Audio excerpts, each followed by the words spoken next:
sa inyo, ang gaganda at ang gwapo nyo pala. Ang mabuti nyo pala. Pero iisa lang ang ating damdamin. Naskam tayo lahat. Naskam na tayo. BDMs. Noong una ikaw ay nangangampanya. Landalag ka namin.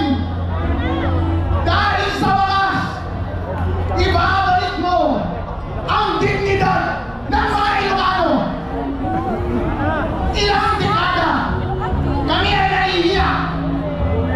Dahil kapag sabihing Ilocano, sino ang marinig ko na politiko na malakas na kalimutin? Marcos! At ilang mahabang panahon, kahihiya na aming ginagawa.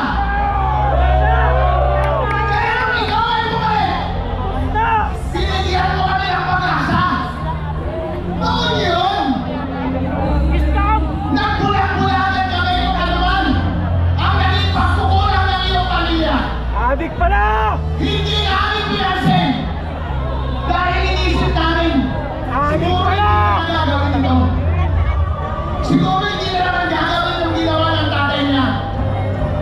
Eh medyo magaling magsalita ng kulay, di ba? Napaka-articulate.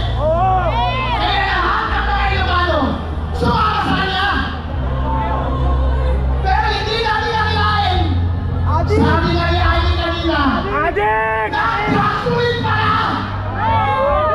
Ito ay doon! Kaya pala, pagkatapos mong manalo, hindi ka na namin narinig yung lakas ng iyong hila, ng lakas ng iyong politika. Biglang nawala nung ikaw ay umupuna. Sino ang aking nakikita mo ba? Marte! Sina Marcos! Hindi yan ang sinuwataan namin! Lahat ng ginawa kanila, lahat ng ginawa nila, puro magnanakaw! Anong nararamdaman namin? Eh di nakakahiya! Ano pa ang ginawa mo sa kapwa mo Ilocano? Ako Ilocano ako. Lahat ng nakikita kong pagkakamali ng iyong gobyerno linalabas ko sa social media. Ano ang ginawa mo? Kinasuhan mo ako at pinakulong mo ako! Okay ng manong! Okay na natin kung nangyat di dyan! Ba't ka lang? Tiger! Kaya kayong lahat. Kaya kayong lumalabas. Pinakalimutan nila na hindi kasalanan ni Marcos, ni Bongbong Marcos. Pero bossing, sa sobrang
Lisa Marcos. Tama! Diba, sinabi ni Amy, pagkasalan mo na yan, akala niya magbago. Yung pala silang dalawa, tandem sa Ate Janet!